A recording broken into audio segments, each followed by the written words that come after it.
জাপানি ভাষার পাঠ ২৮-এর ৪টি খুব গুরুত্বপূর্ণ গ্রামার পয়েন্ট নিয়ে কথা বলবো, একদম সহজ করে। এগুলো জানা থাকলে শুধু যে জেএলপিটি N4 পরীক্ষাটা সহজ হয়ে যাবে তাই না, বরং জাপানি ভাষায় কথা বলার সময় নিজেকে আরও সুন্দরভাবে প্রকাশ করা যাবে। তাহলে চলুন শুরু করা যাক। তো এই হলো আজকে আমাদের আলোচনার রোডম্যাপ। প্রথমে আমরা দেখব কি করে একই সাথে দুটো কাজ করার কথা বলতে হয়। এরপর আমাদের খুব পরিচিত একটা গ্রামারের নতুন একটা ব্যবহার শিখব। তারপর একই ধরনের অনেকগুলো জিনিসের তালিকা বানানোর নিয়মটা জানব, আর সবশেষে কারণ আর ফলাফল বোঝানোর জন্য দুটো শব্দের মধ্যে দারুণ একটা পার্থক্য দেখব। আমাদের প্রথম টপিক হলো মাল্টিটাস্কিং, মানে একই সাথে একাধিক কাজ করা। ধরুন গান শুনতে শুনতে হাঁটা বা টিভি দেখতে দেখতে খাওয়া। এই ধরনের কথাগুলো জাপানি ভাষায় কিভাবে বলা যায় সেটাই এখন আমরা দেখব। নাগারার একদম মূল কনসেপ্টটা হলো একটা কাজ করার সময় অন্য আরেকটা কাজ করা, যেমন ধরুন গান শোনার পাশাপাশি পড়াশোনা করা। আর এটা ব্যবহার করার নিয়মটা তো আরও সোজা। যে কোনো ভার্বের যে মাসু ফর্মটা থাকে সেখান থেকে শুধু মাসু অংশটা বাদ দিন, যেটা বাকি থাকবে তার সাথে নাগারা যোগ করে দিলেই হবে। যেমন তাবে মাসু থেকে মাসু বাদ দিলে থাকে তাবে, এর সাথে নাগারা যোগ করলে হয়ে গেল তাবে নাগারা। খুবই সহজ, তাই না? চলুন একটা উদাহরণ দেখি। এই বাক্যটা দেখুন, ওঙ্গাকো কিকিনাগারা বেঙ্কিওশিমাস। এখানে দেখুন গান শোনা আর পড়াশোনা করা এই দুটো কাজকে কি সুন্দরভাবে একটা বাক্যের মধ্যে নিয়ে আসা হয়েছে। এখানে কিন্তু একটা খুবই জরুরি ব্যাপার খেয়াল রাখতে হবে। নাগারা দিয়ে যখন দুটো কাজের কথা বলা হয় তখন বাক্যের শেষে যে কাজটা থাকে সেটাই কিন্তু আসল বা প্রধান কাজ। এই উদাহরণে পড়াশোনা করাটা হলো মূল কাজ আর গান শোনাটা হলো দ্বিতীয় বা গৌণ কাজ। বেশ, তাহলে এবার একটা ছোট্ট প্রশ্ন সমাধান করা যাক, অনেকটা জেএলপিটি পরীক্ষার প্রশ্নের মতোই। বলুন তো, এই অপশনগুলোর মধ্যে কোনটা বসালে বাক্যটার মানে দাঁড়াবে আমি কে খেতে খেতে গাড়ি চালাই? হ্যাঁ, সঠিক উত্তরটি হল তাবে নাগারা, কারণ একমাত্র এটাই দুটো কাজ একসাথে করার নিয়মটা মানছে। আশা করি নাগারার ব্যবহার এখন সবার কাছে একদম পরিষ্কার।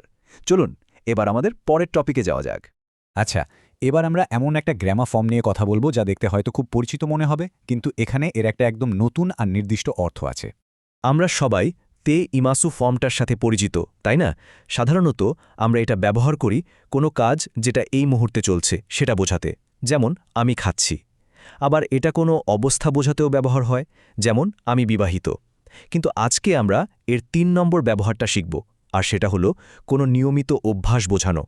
তো অভ্যাস বোঝাতে এটা কিভাবে ব্যবহার করা হয়, চলুন এই উদাহরণটা একটু খেয়াল করি।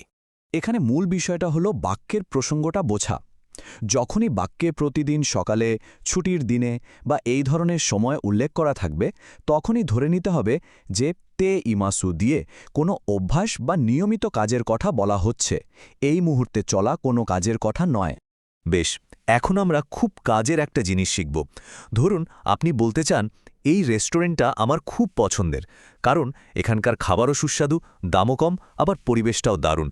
এই যে একই সাথে অনেকগুলো কারণ বা ভালো দিক বলছেন, এটার জন্য জাপানি ভাষায় একটা বিশেষ নিয়ম আছে। আর সেই নিয়মটা হলো শি ব্যবহার করা। এটা দিয়ে আপনি একই ধরনের অনেকগুলো কারণ বা বৈশিষ্ট্যকে একসাথে তালিকা করতে পারেন। এর ভাবটা অনেকটা এরকম, শুধু এটাই নয়, ওটাও। এতে আপনার যুক্তি আরও জোরালো হয়। আচ্ছা, এই ৩টা ফর্মের মধ্যে পার্থক্যটা বোঝা কিন্তু খুব জরুরি। তে ফর্ম ব্যবহার হয় যখন কাজগুলো একটার পর একটা করা হয়। তারই ফর্ম ব্যবহার হয় যখন আপনি কিছু কাজের এলোমেলো উদাহরণ দেন, যেমন আমি ছুটিতে সিনেমা দেখি, বই পড়ি, এইসব করি। আর শি ফর্ম ব্যবহার হয় যখন আপনি একই জাতীয় কারণ বা গুণের তালিকা দেন, যেমন কোনো জায়গার ভালো দিকগুলো। এই উদাহরণটা দেখুন, এখানে সাতোসানের অনেকগুলো প্রতিভার কথা বলা হচ্ছে। নাচ, পিয়ানো বাজানো, গান গাওয়া, এই সবগুলোই কিন্তু শৈল্পিক ক্ষমতার মধ্যেই পড়ে, তাই এখানে শি ব্যবহার করা হয়েছে।